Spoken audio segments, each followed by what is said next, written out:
And it wasn't just long ago that this lobby right here, just outside the boardroom, was standing room only. You had union members waiting to get inside to listen to exactly how this vote would go. But ultimately, this measure did pass 8-6.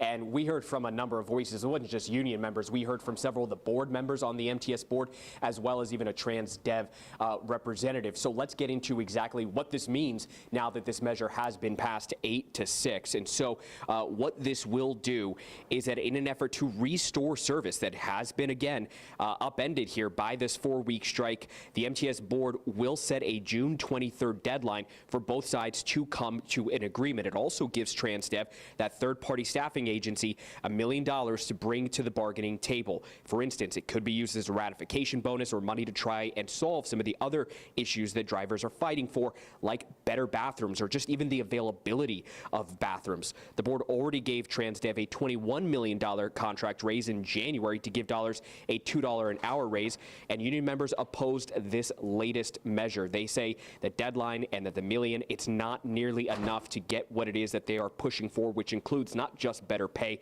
but less mandatory OT. Those split shifts that we've heard many of them say interrupts their personal lives, access to cleaner bathrooms, and of course they want to see all of that improve. And they did offer what they believe to be an alternative here, which would be for MTS to cancel the contract with Transdev and to take the drivers in-house as full-time MTS drivers. Now, interestingly enough, it is something that we heard some of the MTS board members talk about as well too, but it's not something that could have been voted on today or brought up. Again, it's something that would need to take time, and with this measure passing, it doesn't sound like that is something that is going to potentially happen. And they said even if it is something that they were to look into, it's something that could take at least a year to actually happen. So what this does is that this brings both sides essentially back to the bargaining table here, with about another $1 million on the table for Transdev to try to pigeonhole into a number of different ways here in these negotiations. But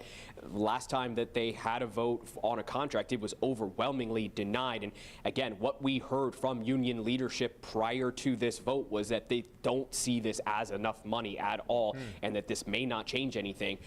But we're going to have to wait to see what the next ratification vote looks like. Chris, we know so many people in the South Bay and East County had their transit service disrupted by this, by the strikes, by the negotiations. They've had to find other modes of transportation. Do we know if there's going to be that continual disruption in the service? Did they touch on that at all?